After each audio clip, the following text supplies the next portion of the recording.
¿El Metrobús puede reemplazar al metro? Muchos dicen que sí, y otros que no. Pero la respuesta no es tan simple, pues no solo es cosa de ver cuál es mejor, sino de entender cuándo funciona cada uno, y sobre todo, qué pasa cuando se usa el sistema equivocado en el lugar equivocado. Empecemos hablando del metro. El metro es un sistema con capacidad masiva para transportar grandes volúmenes de pasajeros y a gran velocidad, empleando trenes que circulan en infraestructura cerrada, por lo que no debería tener interferencias en su trayecto. Por otro lado, el Metrobús es un sistema que emplea autobuses de alta capacidad que circulan en un carril confinado situado sobre avenidas principales, por lo que su construcción suele ser más rápida y económica, pero tiene mucha menor capacidad.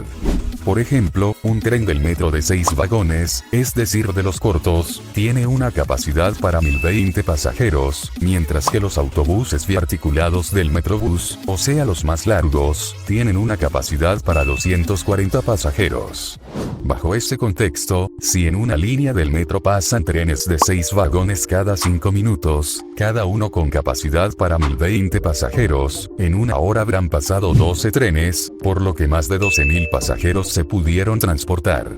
Para que una línea de Metrobús pueda igualar esa capacidad, tendría que pasar una unidad cada minuto, y eso siendo unidades biarticuladas de alta capacidad, lo cual es completamente irreal. Pero eso no quiere decir que el Metrobús sea malo, pues el Metrobús es ideal cuando la demanda ya no cabe en el transporte de antes, pero todavía no es lo suficientemente alta como para justificar un metro. Ejemplo de ello podría ser la línea 2 del Metrobús, que corre sobre Eje 4 Sur, que por sí solo ya genera una cantidad importante de viajes, pero no valdría la pena construir una línea del metro por la cercanía de la línea 9, que corre sobre Eje 3 Sur.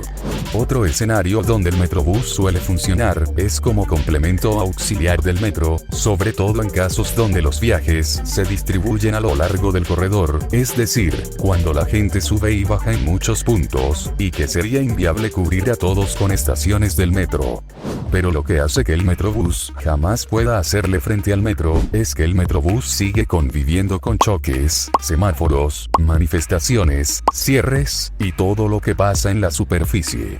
El metro, aunque tampoco es invulnerable, cuenta con infraestructura completamente cerrada y exclusiva para sí mismo, y por eso su operación es mucho más estable y confiable, o bueno, así es como debería ser y alguna vez fue. Y quizás el punto más evidente y también el más importante, es la capacidad, pues como ya lo expliqué, un tren corto del metro si pasa cada 5 minutos, en una hora ya habrá transportado a más de 12.000 pasajeros en un solo sentido, y si intentamos replicar eso con el Metrobús, incluso con unidades biarticuladas, que son las más grandes de ese sistema, con capacidad para unos 240 pasajeros, necesitarías que pase una unidad aproximadamente cada 70 segundos, que es una frecuencia a la que muchos metros modernos ni siquiera se acercan. Ahora imagina tratar de lograr eso en plena calle, con cierres, semáforos y tráfico. O sea, ni el Metrobús reemplaza al metro, ni el metro deja de adorno al Metrobús, pues ambos sistemas responden a distintas necesidades, y por eso poner Metrobús donde se necesita metro solo es aceptable como medida temporal, no como medida definitiva. En esos casos, desde un punto de vista ingenieril, la presencia del Metrobús sí puede añadir un grado más de complejidad a un proyecto de metro, porque implica reorganizar infraestructura que ya estaba en operación y demás costos adicionales, pero no por eso es imposible. El verdadero obstáculo es más bien político, desgraciadamente.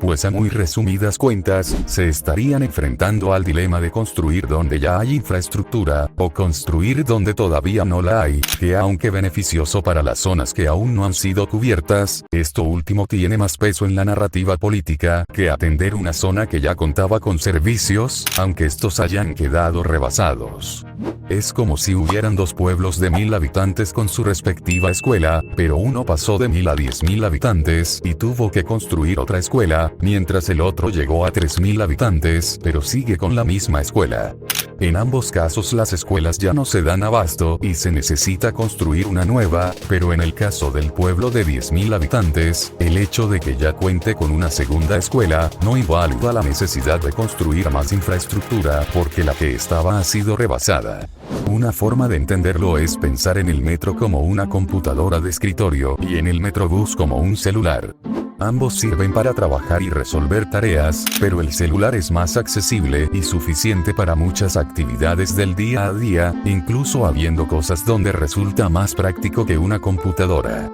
Pero en cargas de trabajo más pesadas o complejas, hay un punto donde el celular ya no alcanza, y es ahí donde entra la computadora, con mayor potencia y estabilidad, y aún así, ninguno reemplaza del todo al otro, sino más bien que se complementan, pues hay tareas que conviene más hacerlas en el celular y otras en la computadora, y muchas veces se usan al mismo tiempo. Aplicado al transporte, el Metrobús cubre lo que el metro no necesita atender directamente, ya que el metro tiene mayor separación entre sus estaciones, buscando atender solamente a los puntos de mayor afluencia, además de que absorbería la carga de la mayoría de los usuarios que el Metrobús por sí solo no puede manejar. Un claro ejemplo donde el Metrobús no puede sustituir al metro es la Avenida de los Insurgentes, pues es uno de los corredores más importantes de toda la ciudad, tanto por longitud, como por la gran cantidad de empleos, comercios, servicios, ocio y turismo que concentra. Desde finales de los 70 se ha planteado la idea de construir una línea del metro sobre esta avenida, pero en 2005 se inauguró la línea 1 del Metrobús, y desde entonces no ha vuelto a haber un proyecto de transporte masivo en este corredor.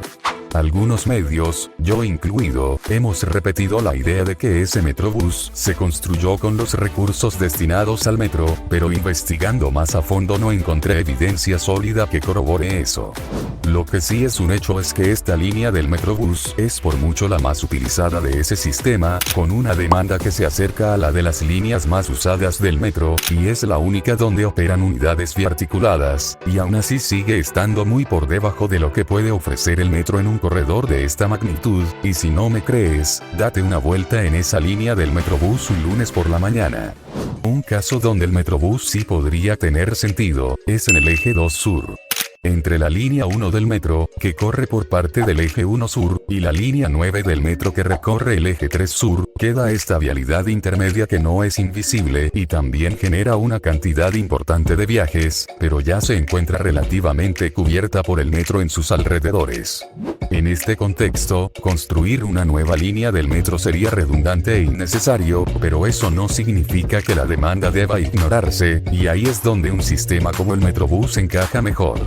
Como conclusión podemos decir que el hecho de que ya haya un Metrobús, o cualquier otro sistema BRT como Trolebús o Mexibús, no hace imposible la construcción de una futura línea del metro desde el punto de vista ingenieril, y su presencia tampoco invalida la necesidad de una línea del metro.